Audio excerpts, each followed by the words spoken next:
Iran War Update Day 7-1. The war began on February 28. The Iran War began on the 28th of February when the United States and Israel launched a joint military operation against Iran, targeting top government officials and military sites. Iran's supreme leader was killed on the first day of the war. This created a leadership vacuum at the worst possible time. However, the Iranian government remains in power, although it has been significantly weakened.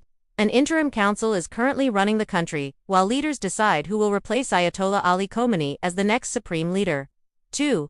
Airstrikes continue across Iran. American and Israeli airstrikes continue across Iran. Military targets have been hit, but civilian places such as hospitals and markets have also been damaged. Iran says more than 1,000 of its citizens have died and thousands more have been injured. 3. The United States has also suffered losses. Several American soldiers have reportedly been killed in drone attacks as Iran fights back. Iran has targeted American embassies, military bases, and other strategic sites in the region. 4. The Strait of Hormuz is under heavy disruption. The water space between Iran and Oman, known as the Strait of Hormuz, remains heavily disrupted. This is the main route used by oil tankers leaving the Gulf states. Iran is interfering with the movement of tankers and many ships are no longer passing through the area. This is extremely significant because Gulf countries are essentially the gas station of the world. 5. Global oil prices are rising. Oil prices have now risen above $80 per barrel.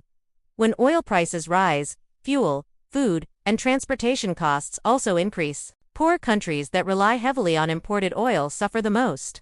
6. Hezbollah has opened a second front. Hezbollah continues firing rockets into northern Israel. Hezbollah is trained and funded by Iran, but it also functions as a political party in Lebanon, which makes the situation more complicated. Israel has responded by bombing targets inside Lebanon. Israeli ground forces have entered Lebanon and taken control of several villages. A senior Hezbollah commander has reportedly been killed. The United Nations says nearly 100,000 people have been forced to leave their homes in Lebanon. At the same time, tens of thousands of Syrian refugees living in Lebanon have fled back to Syria. 7. The conflict may be spreading to Azerbaijan. The war may now be spreading beyond the Middle East. A drone attack, allegedly from Iran, has taken place in Azerbaijan, a country that shares a border with Russia. The attack reportedly hit an airport and a nearby village. Iran denies responsibility and claims Israel may have staged the attack to damage relations between Iran and Azerbaijan. 8. Why Azerbaijan is important. Azerbaijan sits at the boundary between Europe and Asia. It shares borders with Russia, Georgia, and Armenia. These countries are part of a region known as the Caucasus region, a strategic corridor between Europe and Asia. Many major oil and gas pipelines pass through this region. If fighting spreads here, global energy supplies could be seriously disrupted, pushing oil prices even higher. 9. Tensions between Iran and Azerbaijan are not new.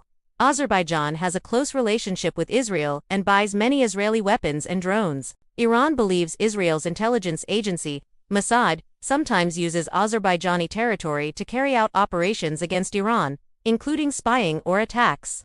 Iran considers this a major security threat. As mentioned before, no country wants its neighbor to be friends with its enemy. This is also one of the reasons Russia strongly opposes Ukraine joining NATO or aligning closely with the United States. 10. The war has no clear end date. Trump has said there is no clear end date for the conflict. The United States says it wants Iran's missile program, naval power, and nuclear activities dismantled before serious negotiations can begin. 11. Where things stand now, there is no ceasefire. Airstrikes continue. More people are dying. Prices are rising. And the effects of this war are now being felt across the world.